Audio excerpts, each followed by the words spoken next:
Bismillahirrahmanirrahim. Assalamualaikum warahmatullahi wabarakatuh. Tadi pun, perkenalkan nama saya Dora Renova, SABMSI.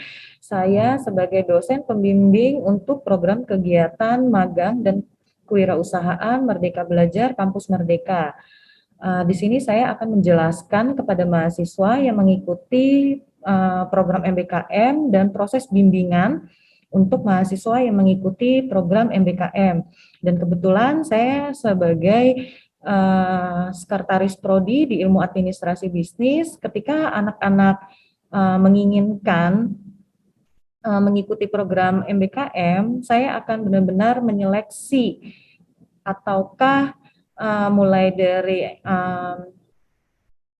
usaha yang mereka jalani udah layak atau belum,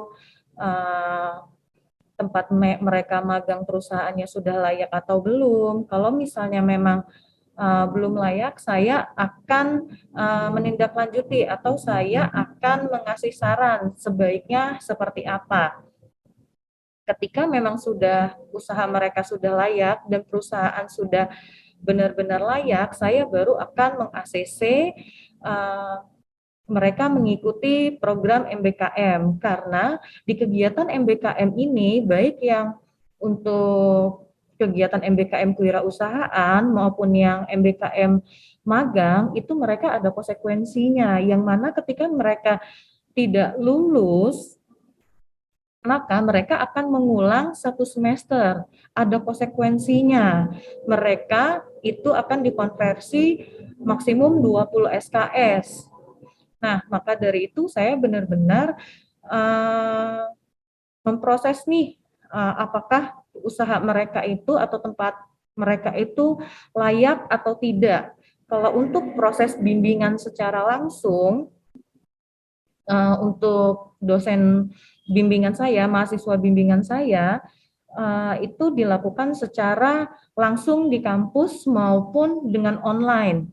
Kita kadang ada yang namanya grup WhatsApp itu, mereka bisa menanya nih di situ tentang keluhan mereka ataukah apa sih kendala-kendala mereka selama mereka mengikuti program MBKM tersebut. Selanjutnya pendapat saya tentang MBKM, program MBKM menurut saya cukup baik, karena di sini mereka berkesempatan, mahasiswa berkesempatan untuk memilih bakatnya sesuai dengan minat bakatnya mereka itu apa, termasuk mereka usaha. Apakah mereka mau usaha di bidang barang atau produk ataupun jasa sesuai dengan keinginan mereka tanpa ada paksaan satupun dari pihak prodi maupun dari dosen pembimbing lapangan. Kami dari prodi hanya mengarahkan saja atau apakah usahanya tersebut ataukah itu layak atau tidak.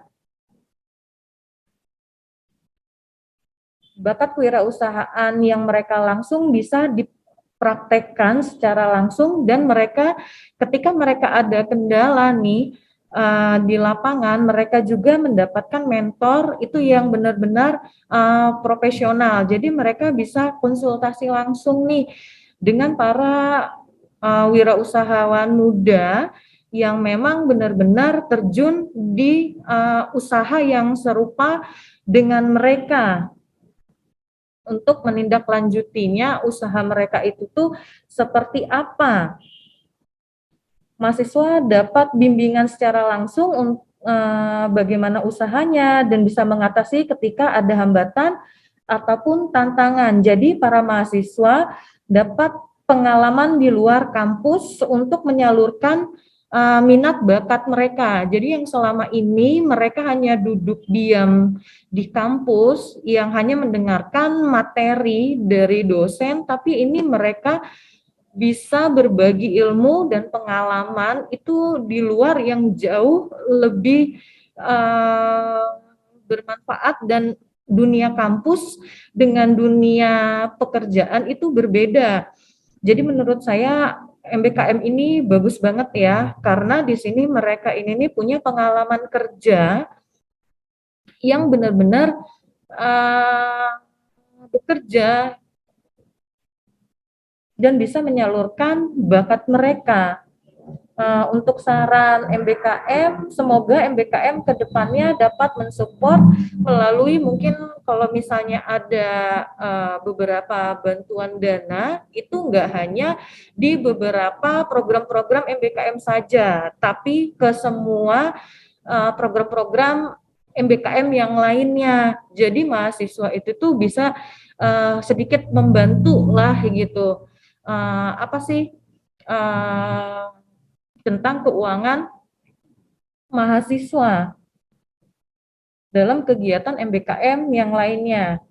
Dan untuk proses bimbingannya semoga lebih tersusun lagi agar lebih efektif dengan memakai mungkin ada kartu bimbingan atau mungkin kita punya timeline-nya gitu, dan dosen-dosen itu mungkin dibagikan ya untuk timeline-nya, dan termasuk jadi nggak apa ya, menurut saya biar nggak kepepet gitu loh. Jadi semua program-programnya itu kita tahu nih. Jadi dosen-dosen itu tahu hari ini itu apa ya gitu, dan kita harus mengambil mahasiswa kapan, kita harus um, uh, misalnya pendadaran kapan gitu. Jadi semuanya itu tuh mungkin terstruktur ya. Jadi itu tuh lebih enak sih, jadi biar kita sebagai dosen juga nggak keburu-buru kesannya gitu. Oke, mungkin sekian dari saya. Apabila ada salah-salah kata, saya ucapkan mohon maaf, dan kepada Allah saya mohon ampun, dan saya akhiri wabillahi taufik walhidayah. Wassalamualaikum warahmatullahi wabarakatuh.